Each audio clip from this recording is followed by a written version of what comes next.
இந்த கூட்டம் நடந்து கொண்டிருக்கும் பொழுது அதிகாரிகளுக்கு போனுக்கு மேல் போன் கொடுத்து அனுப்பி எங்களை தாக்கி பேசுகிறார்கள் என்று அழுது கொண்டிருப்பதாக நமக்கு தகவல் வந்து கொண்டே இருக்கிறது. திமுகவிலே கூட்டம் போட்டு கருணாநிதி ஜெயலலிதாவை பேசுகிறார்கள், அதிமுக கூட்டம் போட்டு கருணாநிதியை பேசுகிறார்கள். ஏன் பாரத பிரதமரையை விமர்சிக்கக்கூடிய ஜனநாயக நாட்டில் இவர்களை பேசக்கூடாதுன்னு சொல்லியிருக்கிறாங்க. இந்த ஊர்ல டேக்ஸியே இவங்களுக்கு கூட கட்ட மாட்டாங்க. யாருக்கு 87 டேக்ஸி கிடையாது, கட்ட மாட்டாங்க. அப்ப இவங்கெல்லாம் கிடையாது. அப்ப நான் நிசாமுத்தீன் மகதரி 2 பேரும் என்ன பண்ணோம், சரி இதை எப்படி முறைக்கு யோசனை பண்ணோம். இதுக்கு பொருத்தமான ஆள் நம்ம மண்ணி மதிப்பிச்சார். அவர்கிட்ட போனோம், சேனாதிபதி மதிப்பிச்சார். கொள்கை தனி விஷயம், ஐயா இந்த மாதிரி சமாச்சாரம் நீ வந்தாங்கன்னா அவர் என்ன செஞ்சார், அவர் பண்ணிடலாம் எவன்டா சொன்னா அப்படின்னு சொல்லப்பட்டார். ஒருத்தனை காணும், அவ்வளவுதான். உடனே செஞ்சு ஒரு டாக்ஸியை பிடிச்சோம். இங்க இருந்து எங்கூடு நிஜாமத்தி வீடு, நிஜாமத்தி மணிமணிச்சோடு அப்படியே வேஸ்ட் பண்ணி அப்புறம் திருப்பி படி ஒண்ணுமே இல்லை. எங்களுக்கு தேவையில்லை, சட்டத்தை உடைக்கிறதுக்காக செஞ்சோம். அந்த மாதிரி செஞ்சோம். அது மாதிரி என்ன பண்ணாங்கன்னா இவங்கள்ட்ட அதிகாரத்தை போய் அவங்கெல்லாம் மைனாரிட்டி, நாங்கெல்லாம் மைனாரிட்டி இன்னைக்கு சொல்லுவாங்க இல்லையா, அவங்கெல்லாம் மைனாரிட்டி, நாங்களெல்லாம் மைனாரிட்டி நாங்கள் அப்படியே சொல்ற. உடனே என்ன பண்ணா தெரியுமா, சைக்கிள் ஒரு 10 சைக்கிள் எடுத்து சைக்கிள் வாடகை சைக்கிள் கொடுத்து எங்க விட அப்படியே போறது. இந்த வழியா அப்படியே போவோம், இங்க இருந்து அந்த வரைக்கும் போவோம். ஒண்ணுமே கட்சி போவாது. அப்புறம் என்ன பண்ணது இல்லையா, இந்த அரசியல் கட்சியை போயிட்டு என்ன பண்ணது சொல்லி லத்தி பணியில் போய் சேர்ந்து ஒரு பொடியை போட்டு சுத்தணும். எந்த அளவுக்கு எதிர்ப்பு தெரியுமா, ஜின்னாத்துல கூட்டம் போட்டிகள் அகமது ஒளிபெருக்கி கட்டப்பட்டிருக்கிறது. கண்ணியத்திற்குரிய என் அருமை, நான் வந்து இனிய முகம் அப்படி நான் சொல்லுவேன். யாரு சேமியா அப்பா அவர்கள் ஸ்பாட்டுக்கு வந்தாங்க. நமக்கு இந்த வேண்டிய ஆள் தான். நாங்களாம் முன்னே பைக்ல வந்து ஸ்பீக்கர் கழட்டு யார அகமது ஒளிபெருக்கிய ஜமால் கொண்ட ஊர் நீக்குதுன்னா சொன்னார். அவரு அவ்வளவுதான் ஸ்பீக்கர் கழட்டு போயிட்டான். அப்புறம் என்ன யார் எப்படா தெரியுமா, இப்பொழுது அவர் மதிமுக தலைவர் திராவிட முன்னேற்ற கழகத்தில் இருந்த இளைஞரணி மாவட்ட செயலாளர் குருநாதன் என்ன பண்ணாருன்னா ஜங்ஷன்ல போய் கொண்டு வந்தார். உடனே அந்த சமயம் என்ன பண்ணா, இனிமேல் சொந்தமாக நம்ம ஸ்பீக்கர் வாங்கன்னு சொல்லி சொந்தமாக வாங்கி இங்க இருக்கக்கூடிய ஓவி நண்பர்கள் கொடுத்தேன். அதில் தௌஹி ஜெகன் எழுதுப்பான்னு சொன்னேன். அந்த ஆள் இலாயி எழுதிட்டவர். ஐயா இலாயி ஐயா இப்போ உனக்கு ஆள் இல்லை, நாளைக்கு ஆள் வந்து இதெல்லாம் தூக்கி போடுவாங்க அப்படின்னு யாரு ஓவிய நண்பன் சொன்னார். அப்படின்னா அவங்களுக்கு தெரியும் இந்த ஊர்ல யாருமே கிடையாது. இந்த ஊர்ல தௌஹீத் எப்படி, இந்த ஊர்ல தமிழ்நாட்டுக்கு தௌஹீத் எப்படி வந்ததுன்னு சொன்னா, எங்களை மாதிரி வேலைக்கு எங்களை பத்தி புரோட்டா மாஸ்டர் எனக்கு புரோட்டா போட தெரியாது. நான் வந்து தொழிலெல்லாம் கேவலமடைக்க ஒரு கிடையாது. எல்லாருமே ஆர்ப்பாட்டு போட்டுருந்தா நான் மேனேஜராக இருக்கேன் அப்படி இப்படின்னு சொல்லுவான். இன்றைக்கு எவ்வளவு பெரிய கூட்டம் ஒரு நேரத்துல கூட்டம் எனக்கு எப்படி தெரிஞ்சுங்களா, உங்களுக்கு மக்களை எப்படி தட்டுறதுல என்ன மாதிரி கட்டிக்காரி யாரும் கிடையாது. பெருமைக்காக சொல்லல. முஸ்லீம் லீக்ல இருக்கும் பொழுது இந்த கடல் நிறைய கூட்டத்தை கூட்டி காட்டுங்க தெரியுமா அவங்களுக்கு. இந்த கடல் நிறைய இடம் கிடையாது. எந்த அளவுக்கு சொன்னா அங்கெல்லாம் ஏற்பாங்க மக்களை மறைக்கணும் சொன்னா எல்லாத்தையும் பேச்சாளர் அவ்வளவு பெரிய கேள்வி உட்கார வச்சுட்டோம். அந்த அளவுக்கு கூட்டம். முஸ்லீம் லீக் கூட்டத்துக்கு குருமகா தன்னிதா திருமுகா திரு யாரு மதுரை 1000 அவரை கூட்டம் கூட்டத்தை சொல்லுவாங்க. அதனால இப்பவும் கூட்டத்துக்கு அவங்களுக்கு தெரியும். ஆனா அப்படியெல்லாம் மனசில பழைய வழிகளெல்லாம். இந்த நிகழ்ச்சிக்கு நேற்று வரைக்கும் நான் தலைவர் எனக்கு தெரியாது. சகோதரி எப்படி சொன்னாங்க நினைக்கிறீங்க தான் தலைவர் சொன்னேன். அதுக்கு பிறகு ப்ரெஷர் போகும்போது நான் கிதாபாவை தூக்கிட்டு வந்துட்டேன். ஏன்னா இவர் என்னமோ பள்ளிவாசல பண்ணிட்டாங்க சொல்லிட்டு இருக்கிறாரு. ரைட்டா, நான் வந்து பள்ளிவாசல் சொத்துல வீடு கட்டினதான் நினைச்சாங்க சொல்லியிருக்காங்க. 1979 நான் துபாய்க்கு போயிருக்கிறேன். எனக்கு பிறகு துபாய்க்கு வந்தவர்கள்லாம் எத்தனை வீடு கட்டியிருக்காங்க, எத்தனை சொத்து வாங்கியிருக்காங்க இந்த மக்களுக்கு தெரியும். நான் என் தகப்பனுடைய இடத்துல தான் வீடு கட்டியிருந்தீங்க, வேற ஒரு சொத்து எனக்கு கிடையாது. அதாவது பள்ளிவாசல் பணத்தை பம்பாய் புகழ் சூறாடி தான் அப்படின்னு சொல்லி நோட்டீஸ் போட்டாங்க. பம்பாய் புகழ் கூட வேற பேர் போட்டாங்க. அப்ப நான் கொதிச்சு போனேன். சரி இந்த இப்படி சொல்லுவாங்க சொல்லிட்டு அந்த இதை நீக்கிறதுக்காக என்ன பண்ணேன்னா ஒரு கூட்டத்தை கூட்டி அவர் பேரோட கரையை நீக்கிறதுக்காக நான் ஏற்பாடு பண்ணேன். அப்ப என்ன பண்ணேன்னு சொன்னா என்னையும் என்ன சொன்னா அவரு மேல ஒரு குற்றச்சாட்டு மட்டும் அவர் மேல குற்றச்சாட்டு இதாக கூடாது அப்படின்னு என் மீதும் சொன்னார் என்று நினைக்கிறேன். ஹாரிஸ் சாஹிப் அவர்கள் என்னையும் சொன்னார் என்று சொல்றேன். அந்த வீடியோ பண்ணியிருக்காங்க, வீடியோ அவங்கள்ட்ட இருக்குது. ஹாரிஸ் சாஹிப் மட்டும் நான் சொல்லவே இல்லை, நான் சொன்னாரு. ஏன் தெரியுமா, இவரை பற்றி கூட நிகழ்ந்து என்னை கொடுக்கல. அந்த குற்றச்சாட்டு அடிப்படுவதற்காக என்ன பதிலாக பேர் குற்றச்சாட்டு சொன்னவர், அப்ப என் மேல சொன்னா பொய்யும் ஆகும்ல, அதுக்காக நான் எடுத்தேன். இப்போ அதை காரணம் காட்டி பசுந்தாய் வீடியை வந்து இவனை பிடிச்சிக்காதுமா பள்ளிவாசல் படம் தான் கேட்டாரு அப்படின்னு சொல்லி எழுதுறாங்க. ஆனா அந்த உங்க மக்களுக்கு தெரியும், எவனாவது யார் பேசியிருந்தாலும் அந்த அல்லாஹ் பார்த்துட்டு எழுதுறான். அதாவது பொய்யர்கள் மீது அல்லாஹ்வுடைய சாபம் இறங்கட்டுமாக என்று துஆ செய்து என்று பிரார்த்தித்துக் கொள்கிறேன். அதாவது முபாஹரா இல்லை, தப்பா முபாஹரா நடத்தக்கூடாது. முபாஹராங்கிறது பழைய மக்களோட வரதுதான். இது தமிழ்நாடு முஸ்லீம் நேற்றத்துடைய லெட்டர் பண்ணுங்க, புரியுதா? ஒவ்வொரு பணிவான வேண்டுகோள் சொல்லி இருக்காங்கன்னு சொன்னா அலுவலக வாடகை 4000, மின் கட்டணம் 1000 அப்படி சொல்லியிருக்காங்க. தாமும் கடை செலவு பூரா இருக்காங்க. அதுல முழுநேர பணியாளர்கள் சொல்லி எழுதி என்ன சொல்றாங்க, எவ்வளவு மாசம் வந்து 90,000 செலவு சொல்லி 1997 கடிதம் எழுதுறாங்க. அந்த கடிதத்தில் இது தவிர எதிர்காலத்தில் முழுநேர பணியாளர்களுக்காக மாதம் ரூபாய் 10,000, பாதுகாப்பு பணிகளுக்காக 10,000 கூடுதலாக செலவாக ஏற்படும். சவுதி மற்றும் வாழும் சகோதரர்கள் இந்த செலவை சரிகட்ட தமிழ்நாடு முஸ்லிம் நிறுவனத்திற்கு நிரந்தர வருமானம் ஏற்படுத்துவதற்காக ஒரு திட்டம் தீட்டியுள்ளார்கள். ரூபாய் 1 கோடி நிதி திரட்டி அந்த நிதியை இதற்காக கொண்டு சுமார் 1 லட்சம் ரூபாய் பெறும் கட்டிடத்தை சென்னையில் வாங்குவதால் இந்த திட்டம் எதுக்கு, தமிழ்நாடு முஸ்லிம் முன்னேற்ற கழகத்திற்கு. இதற்காக முதல் கட்டமாக சென்னை ராயப்பேட்டை நெடுஞ்சாலையில் ராயப்பேட்டை மருத்துவமனைக்கு அடுத்துள்ள இடத்தில் உருவாகி வரும் கமர்ஷியல் காம்ப்ளெக்ஸ் 2 அலுவலக பிளாட்களை வாங்குவதற்கு அட்வான்ஸ் கொடுத்துள்ளோம். இந்த அலுவலகத்தில் ஒன்று 929 சதுர அடி ஆகும், மற்றொன்று 1047 சதுர ஆகும். இதன் விலை ரூபாய் 63 லட்சம் ஆகும். இன்ஷா அல்லாஹ் மாதம் ரூபாய் 70,000 வாடகை வரும். இது தவிர இன்னொரு இடத்தையும் கழகத்தில் சுமார் 40 லட்சம் அளவில் பார்த்து வருகிறோம். இந்த கட்டிடங்கள் மற்றும் அவற்றிற்கு வரும் மர்மங்களை பராமரிக்க முஸ்லிம் ட்ரஸ்ட் என்ற பெயரில் ஒரு அறக்கட்டளையை பதிவு செய்யப்பட்டுள்ளது. தமிழ்நாடு முஸ்லிம் முன்னேற்ற கழகத்தின் சேவை அவசியம் தேவை என்று கருதும் அன்பர்கள் தாராளமாக நிதி செய்யுமாறு அன்புடன் கேட்டுக்கொள்கிறோம். வல்ல நாயன் அருள்வான் சொல்லி பேராசிரியர் பெருந்தகை ஜவாஹிர் அவர்கள் கைது முடித்தார்கள். பக்கத்திலே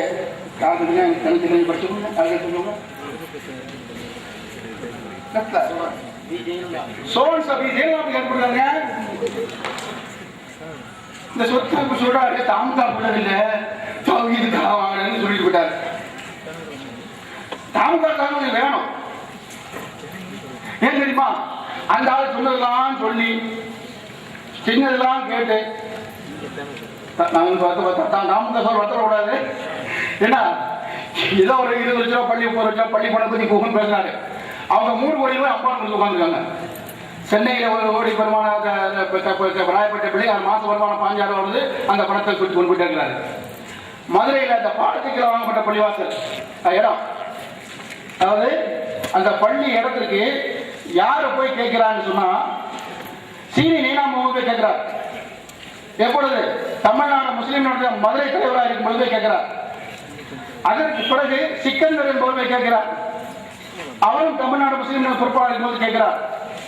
இப்பொழுது அதுக்கு பிறகு தாமுக வாங்கப்படுது. வாங்கும்போது முஸ்லிம் ட்ரஸ்ட்ல வாங்குறாங்க. தாமுக இது இல்லையா, அதையும் சேர்த்து நினைத்தாரு கொண்டு போயிட்டார். சில சகோதரி இவருக்கெல்லாம் வந்தீங்க. நாளைக்கு இன்ஷா அல்லாஹ் 9 மணிக்கு ஜம்மியத் அஹ்லுல் குர்ஆன் இதனுடைய ஒரு ஆலோசனை கூட்டம் இருக்குது. ஜாக் உறுப்பினர்கள் கலந்து கொள்ளுமாறு கேட்டுக்கொள்ளப்படுகிறார்கள்.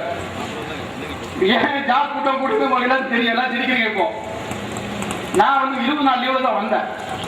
வயிற்று ஆபரேஷன் பண்ணதுக்கு நான் வந்தேன். எந்த பசாதி இல்லாமல் நான் நிம்மதி கொஞ்சம் போய் டெஸ்ட் பண்ணிட்டு போக வந்தேன். அதே சமயத்தில் சில சவாலை ஏற்றுக்கொண்டு தான் வந்தேன். ஏன்னா மேட்ரியா சோன்சோ துபாய் வந்திருக்கும் போது எங்கேயுமே பொதுக்கூட்டம் நடத்த முடியல.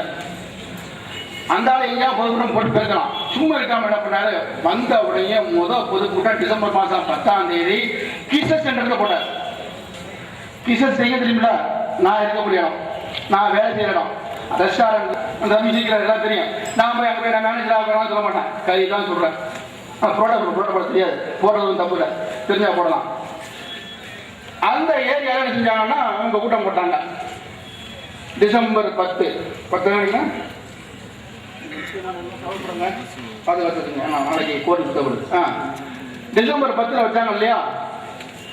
அல்லாஹ் என்ன பண்ணிட்டாங்க, டிசம்பர் 10ஆம் தேதி காலையில டுபுக்குன்னு நினைஞ்சிட்டு என்ன செஞ்சது? நீங்க வந்து பேர் இல்ல சரி கற்றுக்கிறாரு கேன்சல். அவன் துண்டக்கான துணியக்கான ஓடுறான். துபாய் போலீஸ் என்ன சொல்லிச்சுன்னா, அந்த உழவுத்துற அந்த ஆளை பத்தி ஒரு பெரிய தகவலாம் வந்திருக்குது. அவர் வந்து தப்பா பேசினான்னு சொன்னா, எங்கள சில தமிழ் உளவுத்துறை வச்சுக்கிறோம், தமிழ் அறிஞர்களை வச்சுக்கிறோம், அவங்க அல்லாஹ் அக்பர்னு சொல்லுவாங்க, சொன்னா நாங்க மேலே ஏறி அரசு பண்ண சொன்னாங்களே அவர் தான் அவங்களே கேட்டு. அப்போ உடனே 10,000 நிறைய ரூபாய்க்கு இத்தனை சொல்லுன்னு சொன்னாங்க. அல்லாஹ் செஞ்சானா அந்த மாதிரி ஆக்கி போட்டான். நீ கூட்டம் கூட எங்கேயா போட்டுப்போம், பசுலாயிரம் போடணுமா? அதுக்கு பிறகு எங்க போனாலும் சரி பெரிய விளக்கப்படாங்க. ஜெயத்துடைய அரபு நாட்டு மன்னனா அந்த கூட்டம் முடிஞ்சது இல்லையா, கேன்சல் ஆச்சுன்னா கேன்சல் ஆச்சு.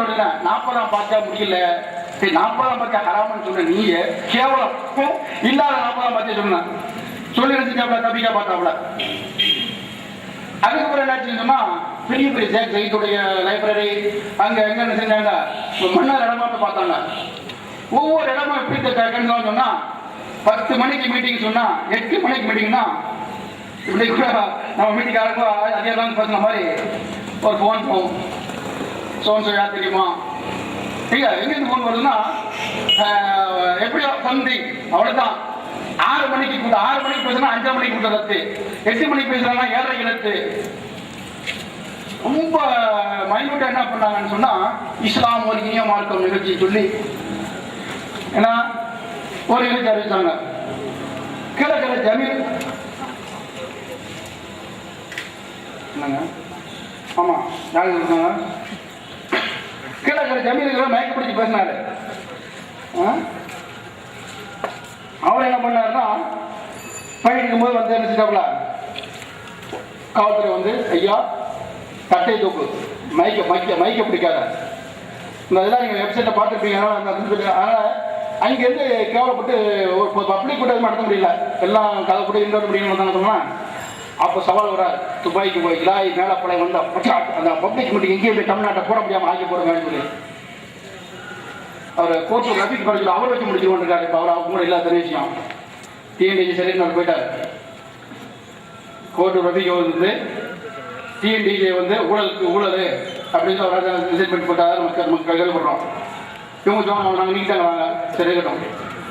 இந்த மாதிரி சொன்னதுனாலையும் நான் எனக்கு லீவே கிடையாது. எனக்கு அடுத்த வருஷம் தான் லீவு. 2004 போன வருஷம் நான் வந்து ஹஜ்ஜிக்கு போனதுனால அந்த லீவு கழிச்சு போச்சு. மெடிக்கல் லீவ் இதனால கிடைச்சதுனால என்னங்க சரி இந்த சவாலை சந்திக்கிற மாதிரி செய்வோம், போயிட்டு வந்துடுவோம் அப்படின்னு சொல்லி வந்தேன். வந்தது சும்மா இருக்காம வந்து கிட்டி விட்டாங்க. பெரியவங்க சில சட்ட பிரச்சனைகள்லாம் நம்ம செய்யல பேசலை. அதுக்கு பிறகு என்னன்னு சொன்னா, அங்கே சவால் ஆளை நம்ம இது பண்ணிட்டோம், உள்ள வச்சுட்டோம், ஆளை பிடி வச்சுட்டோம், மேடையில் பேச முடியாம ஆகிப்போட்டோம்னு சொல்லி அதை நான் ஒன்றுமே முடிவு இது பண்ணலை. அல்லாஹ் அருளால பெர்சனலாக தனிப்பட்ட முறையில் மனநிலை முடியும், செய்ய முடியும்.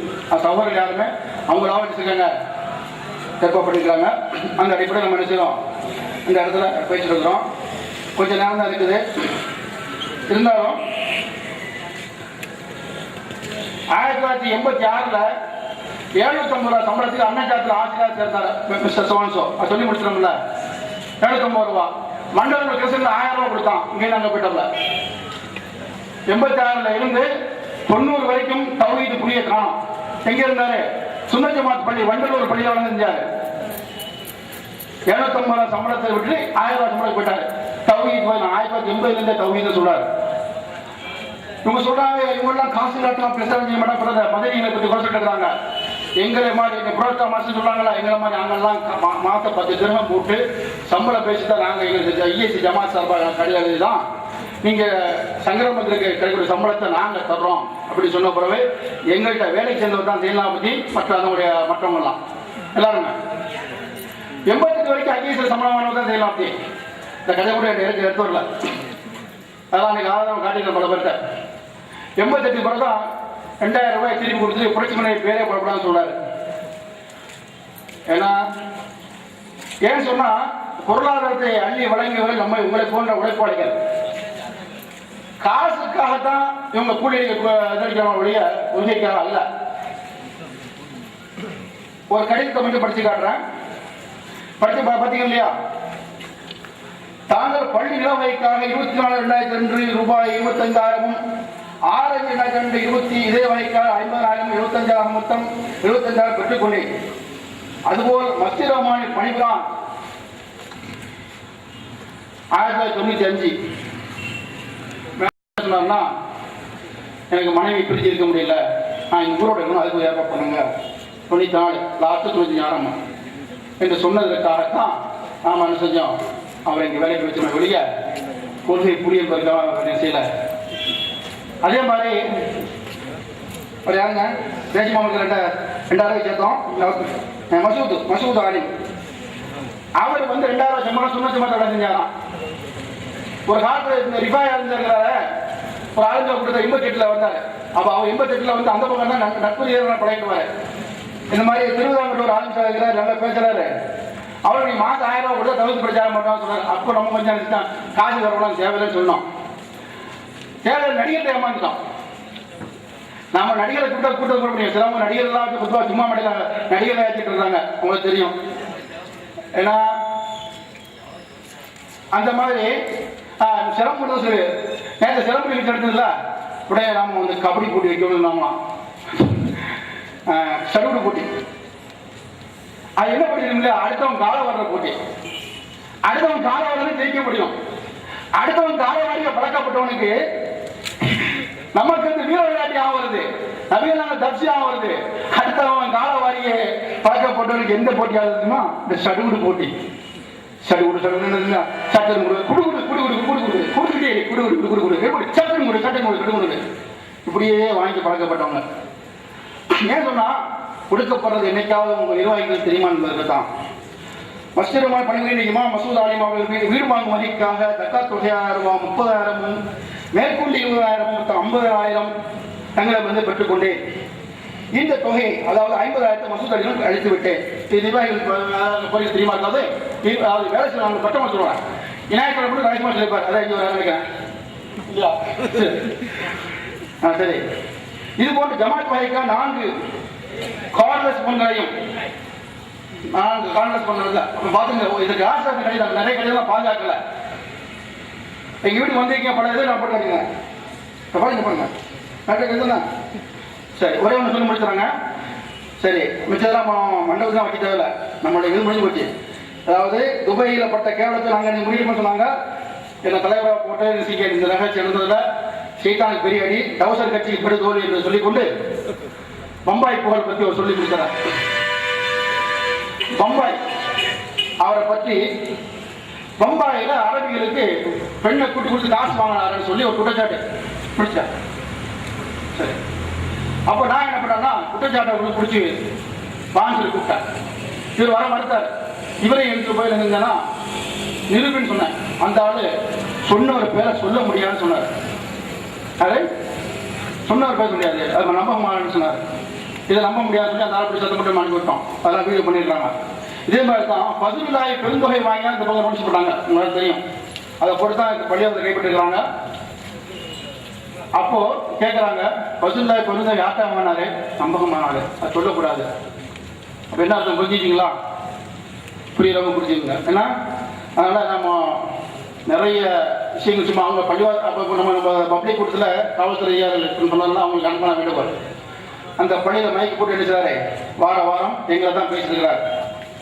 நான் காவல்துறை சொல்லிட்டு இருக்கிறேன், முடிச்சுட்டேன், எங்களை தான் பேசுகிறார். இப்போ அதெல்லாம் எனக்கு என்ன செய்யணும், கண்காணித்து நிறுத்தணும் சொல்லி கேட்டுக்கிறோம். என்ன சொன்னால் நீங்கள் உங்களுடைய கட்டளைக்கு நம்ம என்ன செய்யறோம், இங்கே முடிக்கிறோம். இன்ஷா அல்லாஹ் சட்ட ரீதியாக நம்ம இந்த பள்ளிவாசல கோர்ட்டுக்கு போகணும் என்ன தான் நான் வரல, முதல்ல சொல்லிட்டேன். ஆனால் வந்த இடத்துல 24 தரல.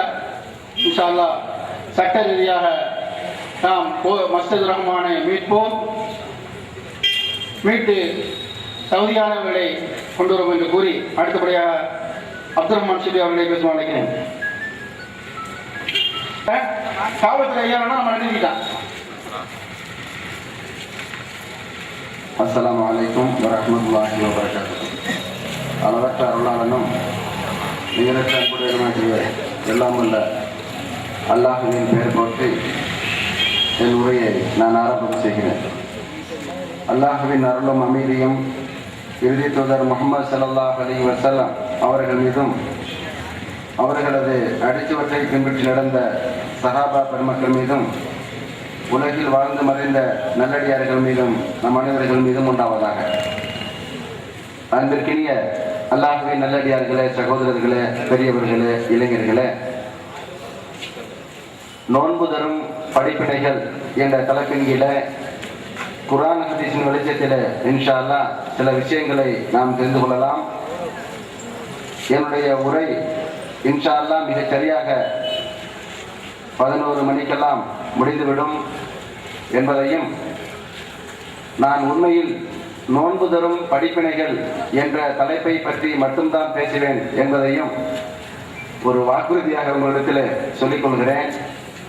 அன்பிற்கினிய அல்லாஹ்வின் நல்லடியார்களே, சகோதரர்களே,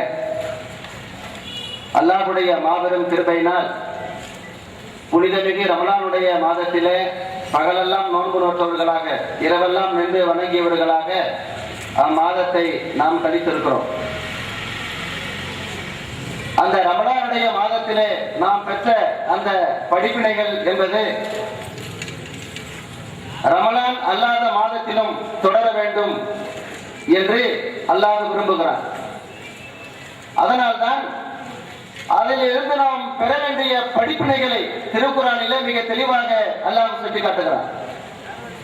ஷஹ்ரு ரமலான் அல்லதி உன்சில ஃபீஹில் குர்ஆன் ஹுதல் லின்னாஸி வ பையினாத்தி மினல் ஹுதா வல் ஃபுர்கான். ரமலான் மாதம் எத்தகையது என்றால் அதில்தான் நாம் திருக்குர்ஆனை அருளினோம். அது எல்லா மக்களுக்கும் நேர்வழிகாட்டியாகவும் சத்தியத்தையும் அசத்தியத்தையும் பிரித்து காட்டக்கூடியதாகவும் இருக்கிறது என்று அல்லாஹ் சொல்கிறார். ரமலானுடைய மாதத்திலே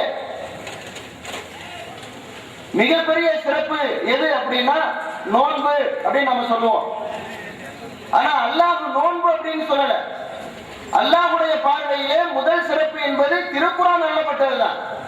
அதற்கு பிறகுதான் அல்லாஹ் தஆலா எனவே ஃபமன் ஷஹித மின்கும் ஷஹர ஃபல்யஸும், யார் அம்மாதத்தை அடைகிறீர்களோ அவர்கள் நோன்பு வைக்கட்டும் அப்படின்னு அல்லாஹ் சொல்றான். ஆக ரமலானில் இருந்து நாம் பெற வேண்டிய படிப்பினை பயன் என்ன அப்படின்னா, திருக்குர்ஆன் இருக்கிறது அல்லாஹ்வுடைய வேதம். அந்த திருக்குர்ஆன் எனக்கு மட்டுமல்ல உலகத்தில் உள்ள எல்லா மக்களுக்கும் நேரான வழியை காட்டும் அப்படிங்கிறத மிகப்பெரிய படிப்பினையாக பயனாக நாம் கொள்ள வேண்டும். அதனாலதான் ரமலானுடைய மாதத்தின் சிறப்பை பற்றி இறைவன் சொல்லுகிற பொழுது அது திருக்குர்ஆன் அருளப்பட்ட மாதம் என்று அல்லாஹ் சொல்லுகிறார். அன்பிற்கினிய அல்லாஹ்வின் நல்லடியார்களே, சகோதரர்களே, இன்றைக்கு இஸ்லாமிய சமுதாயத்தில் இருக்கக்கூடிய எல்லா மக்களும் திருக்குர்ஆன் இறைவேதம் என்பதை ஒப்புக்கொள்கிறார்கள். ஆனால் இறைவனும் இறைத்தூதர் ஸல்லல்லாஹு அலைஹி வஸல்லம் அவர்களும் எதிர்பார்ப்பது போல அந்த திருக்குர்ஆனை நடைமுறைப்படுத்துகிறார்களா என்று பார்த்தால் நிச்சயமாக இல்லை என்றுதான் சொல்ல வேண்டும். காரணம், திருக்குர்ஆன் இறைவேதம் என்பதை நம்புகிற இந்த மக்கள், அதை ஓதுவதிலே நன்மை இருக்கிறது என்று நம்புகிற இந்த மக்கள் அதை நடைமுறைப்படுத்துவதிலே மிகவும் பின்னடைந்திருக்கிறார்கள். இதற்கெல்லாம் காரணம் என்ன என்பதை நீங்கள் வரலாற்று பின்னணியிலே ஆய்வு செய்து பார்த்தீர்களானால், உலக பொதுமுறையாகிய இந்த திருக்குர்ஆன் மக்கள் மன்றத்திலே, குறிப்பாக முஸ்லிம்களிடத்திலே சென்று சேர்ந்துவிடக் கூடாது என்பதிலே மரியாதைக்குரிய ஆலிம் பெருந்தகைகள் கவனமாக இருந்தார்கள். இது ஒரு மிகப்பெரிய குற்றச்சாட்டு. கொஞ்சம் வரலாற்று பின்னணியில திரும்பி பாருங்க. இந்தியாவுக்கு இஸ்லாம் வந்து 1800 வருடங்களுக்கு மேலாகிறது. இன்னும் தெளிவாக சொல்ல வேண்டுமானால், நபிகள் நாயகம் ஸல்லல்லாஹு அலைஹி வஸல்லம் அவர்கள் வாழ்ந்த முதல் நூற்றாண்டிலேயே இஸ்லாம் இங்கே வந்துவிட்டது. இஸ்லாம் வந்த உடனேயே இங்கே இருந்த மக்கள் இஸ்லாத்தை ஏற்றுக்கொண்டார்கள். திருக்குர்ஆனும் வந்தது, அதை இறைவேதம் என்று இந்த மக்கள் அங்கீகரித்தார்கள். அதை ஓதி கொடுப்பதற்கும் தாங்கள் ஓதுவதற்கும் பள்ளி வாயில்களிலே மதரசாக்களை ஏற்படுத்தினார்கள். இது ஒரு பாரம்பரியமான வரலாறு. ஆனால் கல் தோன்றி மண் தோன்றா காலத்தை முன் தோன்றிய மூத்த குடி என்று சொல்லுகிற இந்த தமிழ் மக்கள், நமது முன்னோர்கள் திருக்குர்ஆனை தமிழிலே நமக்கு தரவில்லை. ஏன் தமிழில் அவர்கள் பாண்டித்யம் பெறாமல் இருந்தார்களா? தமிழ் புலவர்கள் இருந்தார்கள். உமர் புலவர் போன்ற, சீரா புராணத்தை எழுதிய உமர் புலவர் போன்ற எத்தனையோ தமிழ் அறிஞர்கள் இருந்தார்கள், எத்தனையோ அரபி பண்டிதர்கள் இருந்தார்கள், எத்தனையோ செல்வந்தர்கள் இருந்தார்கள். திருக்குர்ஆனை மொழிபெயர்ப்பதற்கு தேவையான அறிவும் பொருளும் இந்த சமுதாயத்திற்கு அல்லாஹ் வழங்கி இருந்தும் அவர்கள் திருக்குர்ஆனை தமிழிலே கொடுக்கவில்லை. உங்களுக்கு எல்லாம் தெரியும், முதலாக தமிழிலே ஆனாக்கான அப்துல் ஹமீது பாக்கவி அவர்கள் தான் மொழிபெயர்த்து வெளியிட்டார்கள். ஆக என்ன நடந்திருக்கு இந்த சமுதாயத்தில் அப்படின்னா, ஒரு 10 நூற்றாண்டுகளாக 11 நூற்றாண்டுகளாக திருக்குர்ஆன் இறைவேதம் என்று நம்பிய இந்த சமுதாயம் திருக்குர்ஆனை படித்து பார்க்கவில்லை. திருக்குர்ஆனை இறைவேதம் என்று நம்பிய இந்த சமுதாயம் அதை நடைமுறைப்படுத்துவதற்கான சாத்தியங்களை பற்றி கொஞ்சம் கூட ஆய்வு செய்யவே இல்லை. இந்த வரலாற்று பின்னணியில இப்ப சிந்திச்சு பாருங்க. திருக்குர்ஆனுடைய வாழ்வு இந்த சமுதாயத்தில் இல்லாமல் போனதற்கு காரணமே ரமலான் மாதத்திலே நோன்பு மட்டும் வைத்த நாம் இந்த ரமலானின் மூலமாக பெற வேண்டிய படிப்பினையை பற்றி சிந்திக்காததால் ஏற்பட்ட விளைவு இது. அல்லாஹ் என்ன சொல்றான்? ரமலான் மாதத்துல நீங்க நோன்பு வச்சீங்கன்னா அந்த நோன்புக்கு எப்ப பயன் கிடைக்கும் தெரியுமா? நீங்கள் திருக்குர்ஆனை முதலிலே ஏற்றுக்கொள்ள வேண்டும். எப்படி ஏற்றுக்கிறது? அதை எவ்வளவு தெளிவா அல்லாஹ் சொல்றான் பாருங்க. ஷஹ்ரு ரமலான் அல்லதி உன்சில ஃபீஹில் குர்ஆன். ரமலான் மாதம் எத்தகையது என்றால் அதில் தான் திருக்குர்ஆன் அருளப்பட்டது. திருக்குர்ஆன் எத்தகையது தெரியுமா? முதல்லின் நாஸ், எல்லா மக்களுக்கும் இது நேரான வழியை காட்டும். அல்லாஹ் அந்நாஸ் என்ற வார்த்தையை பயன்படுத்துறான். நாஸ் அப்படின்னா யாரு?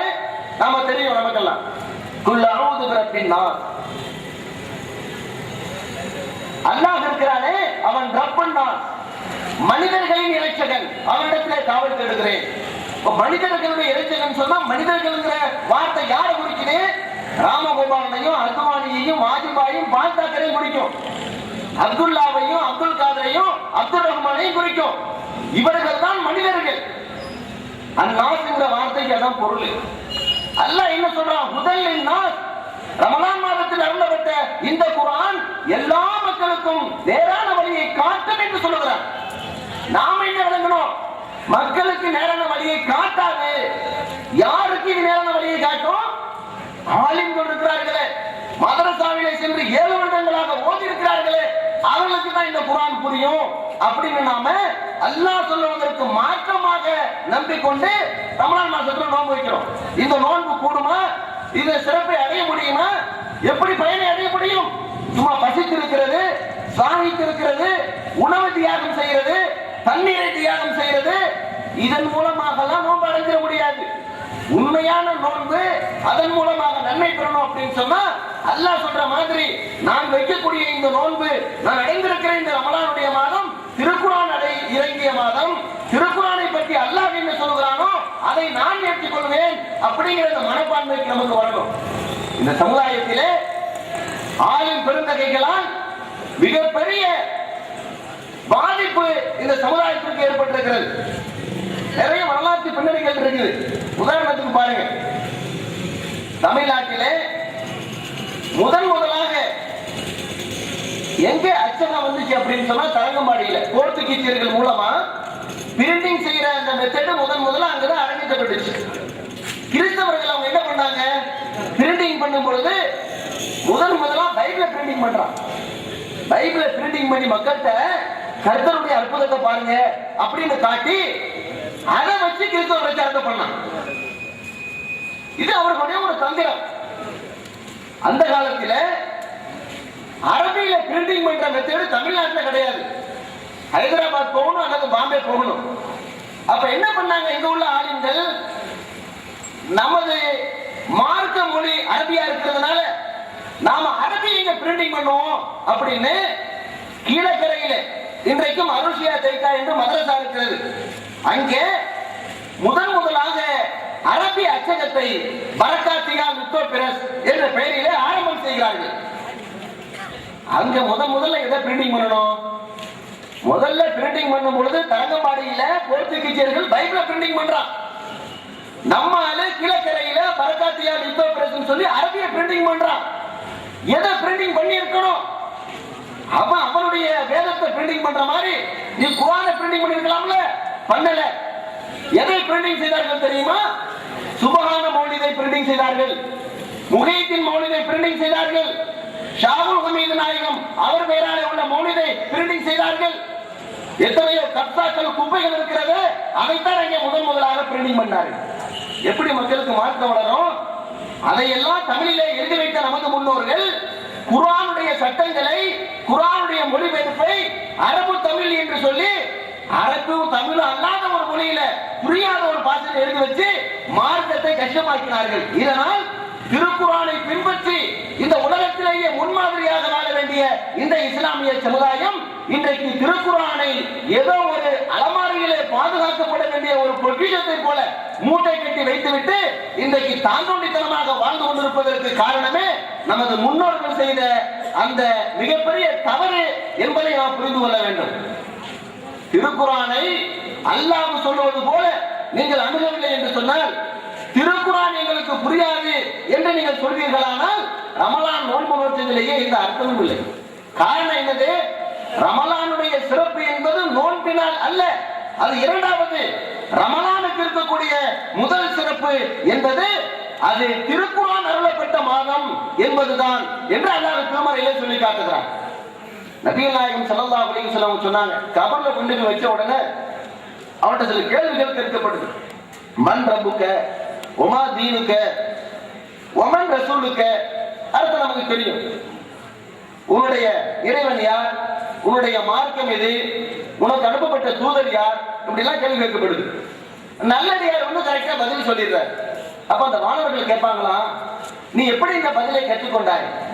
அப்ப அவர் சொல்லுவாரு, கரகத்துல் குர்ஆன வ ஆமன்து பிஹா வ ஸத்தக்து பிஹா.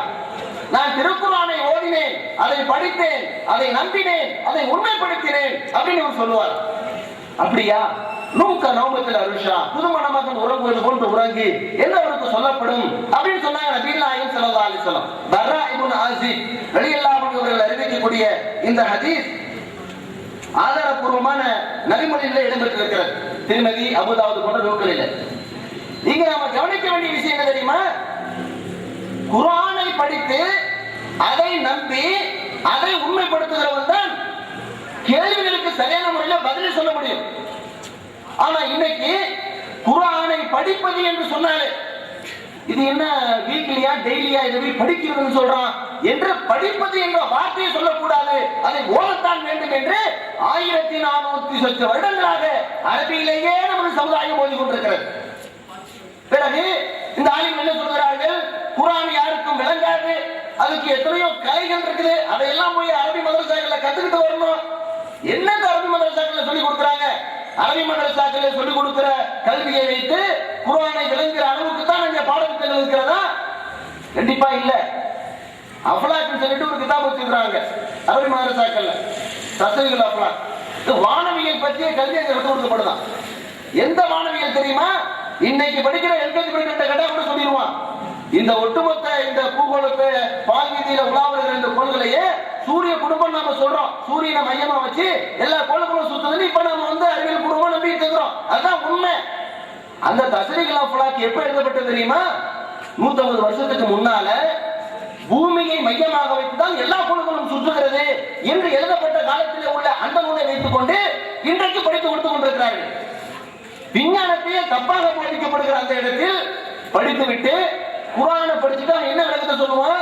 இந்த விளக்கத்தை போய் ஒரு கிறிஸ்தவன் சொல்ல முடியுமா? இந்த விளக்கத்தை ஒரு நாத்திகன் சொல்ல முடியுமா? இதையெல்லாம் படித்தால்தான் குர்ஆனை விளங்க முடியும். அதை நாங்கள் தான் விளங்குவோம், நாங்கள் தான் சொல்லுவோம். அது உலமாவும் வரதத்து நம்பியா நபிமார்கள், நாங்கள் உலமாக்கள் நபிமார்களுடைய வாரிசுகள், மார்க்கத்தை நாங்கள் தான் சொல்லுவோம் என்று இன்றைக்கு சொல்லிக் கொண்டிருக்கிறார்களே. என்ன சொன்னார்கள் மக்களிடத்திலே? உங்களுக்கு குர்ஆன் விளங்காது, உங்களுக்கு அரபி விளங்காது, நீங்கள் கேள்வியை கேட்க கூடாது, நாங்கள் சொல்வதைத்தான் கேட்க வேண்டும் என்று சொன்ன இந்த ஆலிம்கள் உயிரோடு கபர்ல கொண்டு போய் வச்சு கஃன்லாம் சுத்தி பிறகு பாய போட்டு கம்பளம் வச்சு மண்ணெல்லாம் வச்சு முழுகினத்துக்கு பிறகு தலைமாட்டில் உட்கார்ந்து தலிக்கின்னு ஓதிட்டு இருக்கிறான். என்ன தலிக்கின்னு ஓதுறான்? அதையாவது தமிழ்ல ஓதுறானா உட்கார்ந்து அரபில ஓதுறான். ஏன் உயிரோட இருக்கும் பொழுதே விளங்காதுன்னு சொன்னீங்க, மௌத்தா போனதுக்கு என்ன தலிக்கின்னு ஓதுறேன்னா சொல்றான். நண்பா இறந்து போனவனை பார்த்து பேசிட்டு இருக்கிறான். தலிக்கின்ல வருது, இப்பொழுது 2 மாணவர்கள் வருவார்கள். மண் ரப்புக்க என்று கேட்பார்கள், நீ அல்லாஹ் என் கடவுள் என்று சொல்லு. ஒமா தீனுக்க என்று கேட்பார்கள், தீன் இஸ்லாம் என்று சொல்லு. உன் ரசூல் யார் என்று கேட்பார்கள், முகமது என்று சொல்லு. ஒமா இமாமுக்க என்று கேட்பார்கள், உன் இமாம் யார் என்று கேட்பார்கள், நீ இமாமி குர்ஆன் என்று சொல்லு. அது நாங்க சொல்லிட்டு இருக்கும் பொழுது தப்புன்னு சொன்னான். குர்ஆன் தான்ப்பா இமாமு, குர்ஆன் தான் உனக்கு வழிகாட்டும், அதைத்தான் நீ ஃபாலோ பண்ணணும் அப்படின்னு நாம சொல்லும் பொழுது இவர்கள் குழப்புகிறார்கள், பொய் சொல்லுகிறார்கள். இவர்களுக்கு விளங்குமா பாமரர்களுக்கு என்று பேசியவர்கள் மௌத்தா போய் மண்ணு உணவு வச்சதுக்கு பிறகு அரபியில தலிக்கு ஓதி கொடுக்கிறான். இமாம் யார் என்று கேட்டால் குர்ஆன் என்று சொல்லு. இப்ப எப்படி அவனுக்கு அரபி விளங்கும்? உயிரோடு இருக்கும் பொழுது குர்ஆனை பின்பற்ற முடியல, மௌத்தா போன பிறகு எப்படி அவன் குர்ஆனை இமாம்னு ஏத்துக்க முடியும்? எப்படி சொல்ல முடியும்? இதை நம்ம சிந்திச்சு பார்க்கணும். ஆக இந்த சமுதாயம் என்ன செய்யுது அப்படின்னு சொன்னா, ஏதோ வழிபாடு இறைவனுக்கு செய்யக்கூடிய வணக்கம் அப்படின்னு நினைச்சுக்கிட்டு சகருக்கு சாப்பிடுறது, நோம்பு தொடர்கிறது, இதை செஞ்சுட்டா போதும், நாம நோம்பு வச்சுட்டோம் அப்படின்னு நம்பிட்டு இருக்கிறாங்க. அல்லாஹ் இந்த நோம்பை ஏற்றுக்குவானா? நோன்பின் மூலமாக எந்த படிப்பினை நீங்கள் பெற வேண்டுமோ, நோன்பின் மூலமாக எந்த பயனை நீங்கள் அடைய வேண்டுமோ, அதை அடையாத வரை நோன்பின் நோக்கத்தை பூர்த்தி செய்ய முடியாது. இது நோன்பு அல்ல, பத்தியம் அல்ல, வெறும் பட்டினி என்பதை நீங்கள் புரிந்து கொள்ள வேண்டும். இன்னொரு கோணத்துல பாருங்க, இன்னைக்கு என்ன செய்யறாங்க? நோன்புடைய காலங்கள்ல இரவு தொழுகைகள் நடைபெறுகிறது, தராவீஹ் தொழுகை. இதுக்கு என்ன செய்யறாங்க? நீங்க என்ன செய்யறாங்க? பெட்டிகளை வச்சிருப்பாங்க. இவங்க இங்க இருந்து வரப்பட்டு வேற மாநிலத்துக்கு வேற ஊர்களுக்கு தொழுகைக்கு போயிடுவாங்க. அங்க போய் ஓதுற ஸ்பீட பாத்தீங்க அப்படின்னு சொன்னா 8 வேகத்துல போயிட்டு இருக்கும். மதரசாக்கள்ல பாடத்திட்டங்கள் வச்சிருக்காங்கல்ல, இதுக்கு கதிர் சபக்கு என்று சொல்லுவார்கள். நாங்க அந்த குதிரை சபக்குன்னு சொல்லுவோம். ஏன்னா அந்த அளவுக்கு ஃபாஸ்டா ஓடுது. ரபியுல் அவ்வல் ஹஜ்ஜி பெருநாள் லீவுக்கு முன்னாடி நடத்துற பாடம் மாணவர்களுக்கு விளங்கும், ஆசிரியர்களுக்கு விளங்கும். ஹஜ்ஜி பெருநாளுக்கு பிறகு ரபியுல் அவ்வல் வரை நடக்கிற இந்த பாடம் இருக்கு, அது ஆசிரியர்களுக்கு மட்டும்தான் விளங்கும், மாணவர்களுக்கு விளங்காது. ரபியுல் அவ்வலுக்கு பிறகு நடத்துற அந்த பாடம் இருக்கு பாருங்க, இது ஆசிரியருக்கு விளங்காது, மாணவருக்கு விளங்காது. ஏன்னா எத்தனை பேச்சு நடத்தணுங்கிற அந்த லிமிட் வச்சிருக்காங்க பாரு கதிர் சபைக்கு, அது குதிரை ஃபாஸ்ட்ல ஓடும், யாருக்கு விளங்காது. அந்த மாதிரி 8 வேகத்துல ஃபாஸ்ட் பவர்ல என்ன செய்யறாங்க? ஆசிரியர்கள் குர்ஆனை ஓதுறாங்க. என்ன விளங்கி வச்சிருக்கிறான்? குர்ஆனை ஓதுனா போதும், செவிதானத்தை கேட்கிற மாதிரி நிறுத்தி கூட ஓத வேண்டியது இல்லை அப்படிங்கிற ஒரு சடங்காக, ஒரு சம்பிரதாயமாக இன்றைக்கு குர்ஆன் ஓதப்படுகிறது. குர்ஆன் ஓதுறது எதற்கு? அல்லாஹ் சொல்கிறான், யா அய்யுஹல் முஸம்மில் குமில் லைல், போர்வை போர்த்திருப்பவரே இரவில் எழுந்து நின்று தொழுவீராக சொல்லிட்டு அல்லாஹ் சொல்றான், வரத்திலில் குர்ஆன தர்தீலா அவுஸித் அலைஹி வரத்திலில் குர்ஆன தர்தீலா, திருக்குர்ஆனை நிறுத்தி ஓதுவீராக. அதிலும் குறிப்பா பாருங்க, அல்லாஹ் அக்பர் இரவு தொழுகையில தராவீஹ் தொழுகையில தான் நிறுத்தி ஓத சொல்றான். இரவுல எழுந்து தொழுகை இருக்கா இல்லையா, அதுல தான் குர்ஆன் நிறுத்தி ஓதுன்னு சொல்றான். குர்ஆனை பொதுவா நிறுத்தி தான் ஓதணும். ஏன் எப்படி நிறுத்தி ஓத சொல்கிறான்? என்ன ஓதப்படுகிறது என்பதை விளங்கி ஓத வேண்டும். இந்த தபலீகினுடைய அந்த அமல்களின் சிறப்பு இருக்க, அதுல திருக்குர்ஆனுடைய சிறப்பை போட்டிருப்பாங்க. திருக்குர்ஆனுடைய சிறப்பு என்னவா? ரசூலுல்லாஹி ஸல்லல்லாஹு அலைஹி வஸல்லம் காலத்துல திருக்குர்ஆனை சஹாபாக்கள் ஓதுகிற பொழுது காஃபிர்கள் எல்லாம் காதுல பஞ்ச வச்சுக்கிட்டு போனாங்களாம். எதுக்குடா பஞ்ச வச்சா காதுல அப்படின்னா, இந்த அரபி மொழியில ஓதப்படுற இந்த குர்ஆனை கேட்டு அதனால் உள்ளங்கள் மாற்றடைந்து ஒருவேளை இஸ்லாத்தை நாம் ஏற்றுக்கொண்டு விடுவோமோ அப்படின்னு அவன் பயந்தானா. காஃபிருக்கு குர்ஆன் விளங்கும் எழுதி வச்சிருக்கிறான். அதை நாம சொல்லும் பொழுது அது எப்படா முஸ்லிம்களுக்கு விளங்கும் அப்படின்னு இன்னைக்கு எதிர்கேள்வி கேட்டுக்கிட்டு இருக்கிறான். அது சிறப்பு. காஃபிர்களுக்கும் குர்ஆன் விளங்கும், அதனால காதுல பஞ்ச வச்சுக்கிட்டு போனாங்கிறது சிறப்பு. அந்த சிறப்பையே நாம் சொல்லுகிற பொழுது இது குழப்பம் அப்படின்னு சொல்றான் பார்க்கிறோம். அப்ப எந்த நோக்கத்திற்காக குர்ஆன் ஓதப்படுகிறதோ அதை கூட பூர்த்தி செய்யாத வகையில, ஓதுறது விளங்காத வகையில ஃபாஸ்டா இன்னைக்கு ஃபார்மாலிட்டிக்கு குர்ஆனை ஓதி விட்டு போறோமே, இப்படி ஓதுறதுனால நோன்பினுடைய நன்மை கூட நம்ம இழந்துடுறோம். ஏன்? குர்ஆன் எப்படி ஓத வேண்டும் என்று அல்லாஹ் சொல்கிறானோ, எந்த நோக்கத்திலே அதை சொல்லுகிறானோ அந்த நோக்கத்திலே அதை நாம் செயல்படுத்தாத வரை அதிலிருந்து நாம் நன்மையை பெற்றுக்கொள்ள முடியாது என்பதை நீங்கள் புரிந்து கொள்ள வேண்டும். அன்பிற்குரிய சகோதரர்களே, ரமலானுடைய முக்கியமான சிறப்பு என்பது திருக்குர்ஆன் அருளப்பட்ட மாதம் என்று நாம் நம்புவதில் தான் இருக்கிறது. வெறுமனே நாம பட்டினியாக கிடந்திருக்கிறோம், வெறுமனே உணவை தியாகம் பண்ணியிருக்கிறோம், வானத்தை தியாகம் பண்ணியிருக்கிறோம் அப்படிங்கிறதுனால எந்த சிறப்பும் வந்து விடாது என்பதை நீங்கள் புரிந்து கொள்ள வேண்டும். இந்த திருக்குர்ஆனுக்கும் ரமலானுக்கும் உள்ள இந்த தொடர்பை இன்னொரு கோணத்துல நீங்க பாருங்க. இதை மட்டும் சொல்லி நான் முடிச்சிடுறேன். அல்லாஹ் சொல்லுகிறான் திருக்குர்ஆனிலே, ஷஹ்ரு ரமலான் அல்லதி உன்சில ஃபீஹில் குர்ஆன். ரமலான் மாதம் எத்தனை தேதி என்றால் அதில் தான் திருக்குர்ஆன் அருளப்பட்டது அப்படிங்கிறான். இது ஒரு வசனம். இன்னொரு வசனத்துல அல்லாஹ் சொல்றான், அலிஃப் லாம் மீம் ஸாலிகல் கிதாப் லா ரைப ஃபீஹி ஹுதல் லில் முத்தகீன். இந்த திருக்குர்ஆன் இருக்கிறது, இறையச்சம் உடையவர்கள் தான் இதிலிருந்து ஹிதாயத்தை பெற முடியும். திருக்குர்ஆன்ல இருந்து நேரான பாதையை யார் பெற முடியுமா? யாருக்கு இறையச்சம் இருக்கிறதோ அவர்கள் தான் பெற முடியும் அப்படிங்கிற அல்லாஹ். அப்ப ரமலான் மாதத்துல குர்ஆன் இறங்கப்பட்டது, அது ஒரு செய்தி. இறையச்சம் இருந்தால்தான் குர்ஆனில் இருந்து ஹிதாயத்தை பெற முடியும் அப்படிங்கிறது ஒரு செய்தி. இன்னொரு வசனத்துல அல்லாஹ் சொல்கிறான், குதிப அலைக்குமுஸ் ஸியாம் கமா குதிப அலல் லதீன மின் கப்லிக்கும் லஅல்லகும் தத்தகூன். நோன்பு கடமையாக்கப்பட்டது ஏன் தெரியுமா? நீங்கள் இறையச்சம் உடையவர்களாக ஆக வேண்டும் என்பதற்காக அப்படின்னு அல்லாஹ் சொல்றான். அப்ப இறைவன் என்ன சொல்ல வருகிறான்? இந்த திருக்குர்ஆனில் இருந்து ஹிதாயத்தை பெற வேண்டுமானால் அதற்கு இறையச்சம் தேவை. இறையச்சத்தை எங்க போய் வாங்குறது? இறையச்சத்தை பெற வேண்டுமானால் அதற்கு நோன்பு வைக்க வேண்டும். இந்த இறையச்சத்தின் மூலமாக திருக்குர்ஆனில் இருந்து நாம் ஹிதாயத்தை பெற வேண்டுமே, அதற்காக இறையச்சத்தை பாக்கியமாக பெறுகிற இந்த ரமலானிலே திருக்குர்ஆனை இறக்கி வைத்தோம் அப்படின்னு சொல்றாங்க. அப்ப திருக்குர்ஆனுக்கும் ஹிதாயத்துக்கும் இறையச்சத்துக்கும் ஒன்றோடு ஒன்று பின்னி பிணைந்த ஒரு தொடர்பு இருக்கிறது என்பதை நாம் புரிந்து கொள்கிறோம். அப்ப நோன்பின் மூலமாக இறையச்சத்தை நாம் பெறுகிறோம் என்று நம்புகிறோமே, இந்த இறையச்சம் எதற்காக தெரியுமா? திருக்குர்ஆனில் இருந்து ஹிதாயத்தை பெறுவதற்கு தான் என்பதை நீங்கள் புரிந்து கொள்ள வேண்டும். அதனால தான் அல்லாஹ் சொல்கிறான், ஹுதல் லின்னாஸ் வ பையினாத்தின் மினல் ஹுதா வல் ஃபுர்கான். ரமலானுடைய இந்த மாதத்திலே திருக்குர்ஆனை ஏன் இறக்கி வைத்திருக்கிறோம் என்றால் இது மக்களுக்கு ஹிதாயத்தை காட்டுகிறது. ஹிதாயத் என்பது எங்க இருக்குது?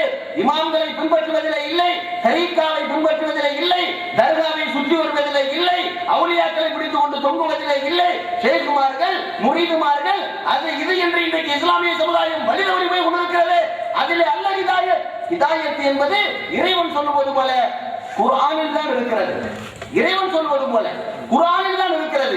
குர்ஆனில் இருந்து நீங்கள் இந்த ஹிதாயத்தை எப்பொழுது பெறுகிறீர்களோ அப்பொழுதுதான் நீங்கள் பசித்திருப்பதிலே, நீங்கள் தாகித்திருப்பதிலே, நோன்பு நோற்பதிலே, சஹர் செய்வதிலே, இஃப்தார் செய்வதிலே, ரமலானுடைய மாதத்தை கழிப்பதிலே பயன் இருக்கிறது என்பதை நீங்கள் புரிந்து கொள்ளுங்கள்.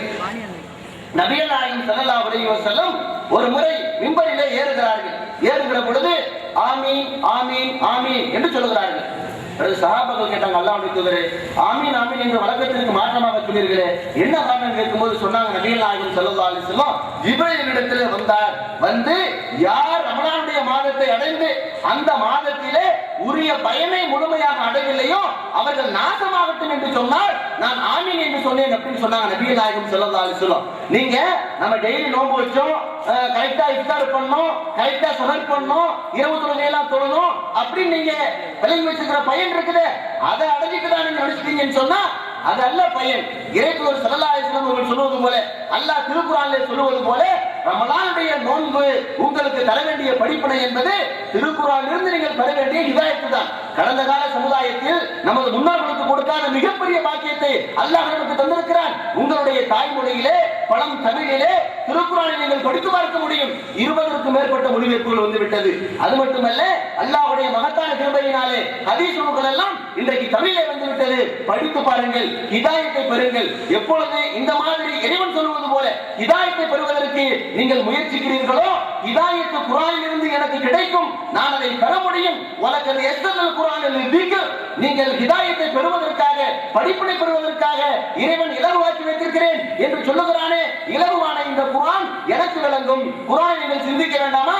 உங்கள் உள்ளங்கள் பூட்டுகளால் பூட்டப்பட்டிருக்கிறதா என்று இறைவன் கேட்கிறான். ஹிதாயத்தை நான் பெற முடியும், நான் சிந்திப்பேன், என் இதயம் திறக்கப்பட்டிருக்கிறது, விசாலமாக இருக்கிறது என்று என்றைக்கு நீங்கள் நம்புகிறீர்களோ அன்றைக்குதான் ரமலானுடைய பயனை, அதன் படிப்பினையை முழுமையாக அடைய முடியும் என்பதை இந்த நல்ல நேரத்திலே நாம் தெரிந்து கொள்வோம். ரமலான் நாம் பெற்ற படிப்பினை என்பது ரமலானோடு முடிந்து விடாமல், நிறைய பள்ளிகள்ல பாத்தீங்கன்னா ரமலான்ல ரொம்ப ஸ்பெஷலா கூட்டமா இருந்திருக்கும். பெருநாள் முடிஞ்சதோட அந்த கூட்டமெல்லாம் காணா போயிடும்.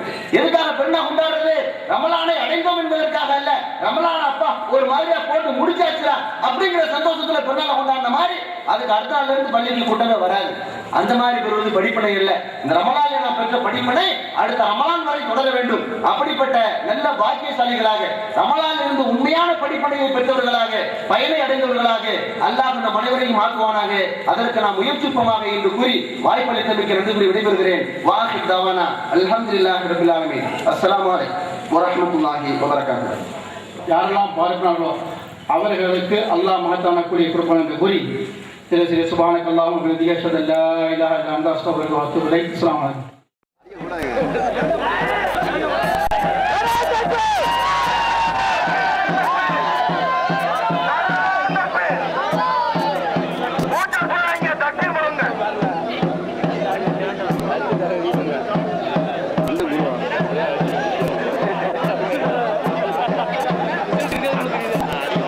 அடிக்க கூடாது, அடிச்ச வெளியே வராது. அடிக்காம தவிக்கணும். நிறைய அடிக்கிறது எவ்வளோ வாய்ப்பு வருது, என்ன சொல்றாங்க, நெஞ்சு தான் வைக்கணும்.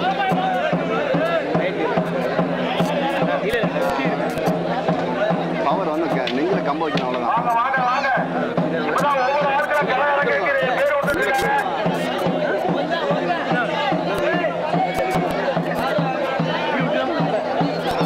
காலில் அடிக்கணும், இல்லைன்னா நெஞ்சில் அடிக்கணும், அவ்வளோதான்.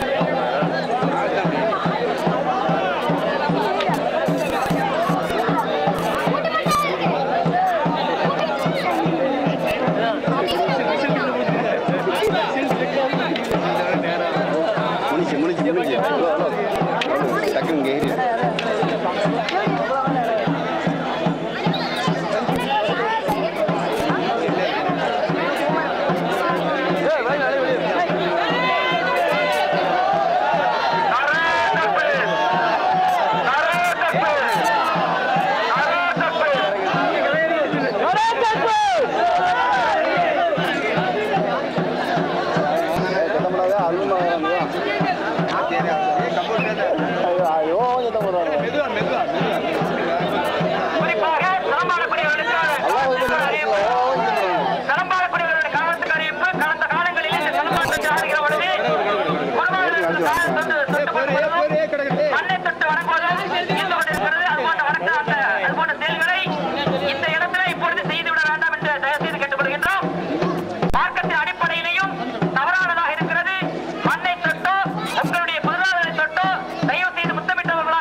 வளையலுக்கு எப்படி அழைக்குது பாருங்க.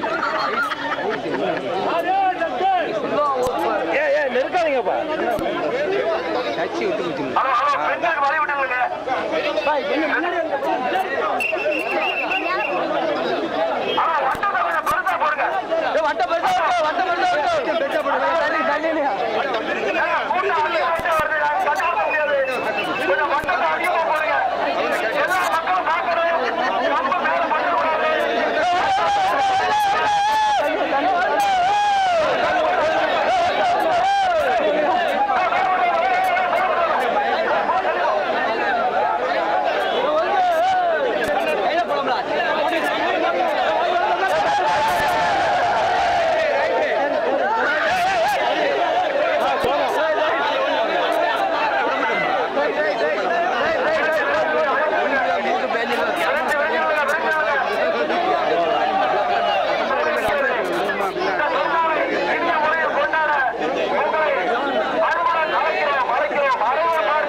விளையாடுறதெல்லாம் குருவா போட்டி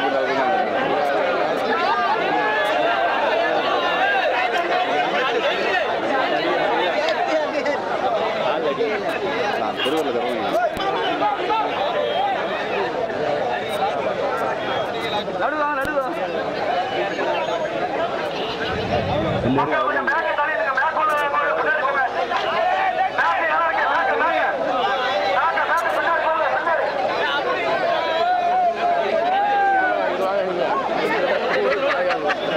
எனக்கு பாதுகாப்பாக முக்கியம்.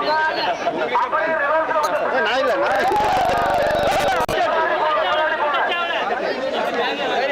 அப்படி இல்லை அப்படி இல்லை அப்படி இல்லை அப்படி இல்லை.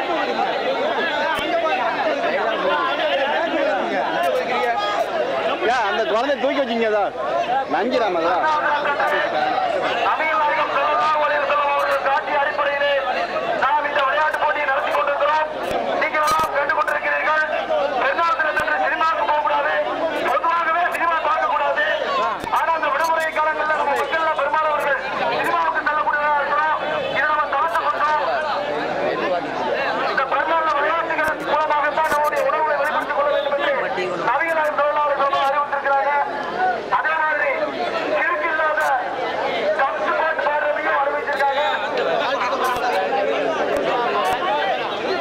தம்பி இதுப்பா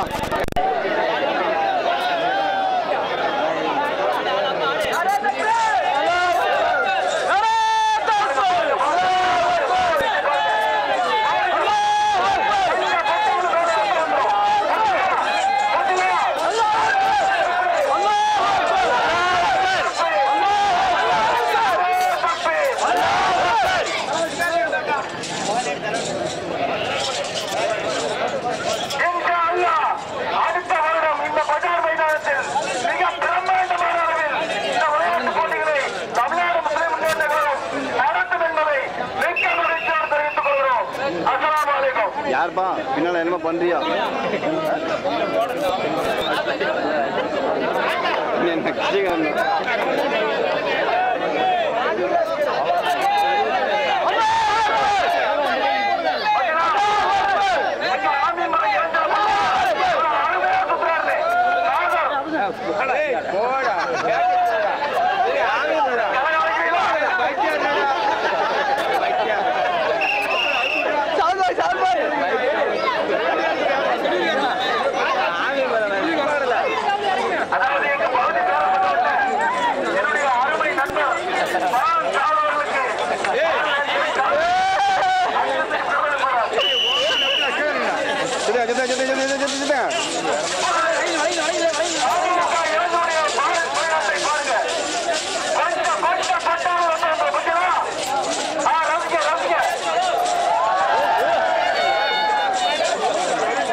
ட்ரம்புங்கப்பா அடிக்கல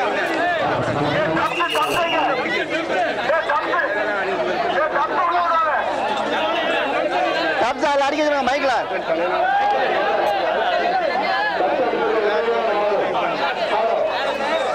தம்பி செட் பண்ணியாச்சு. ஓகே அங்கேருந்து கேமரா லைன் கிடைக்காம பார்த்து தலைவா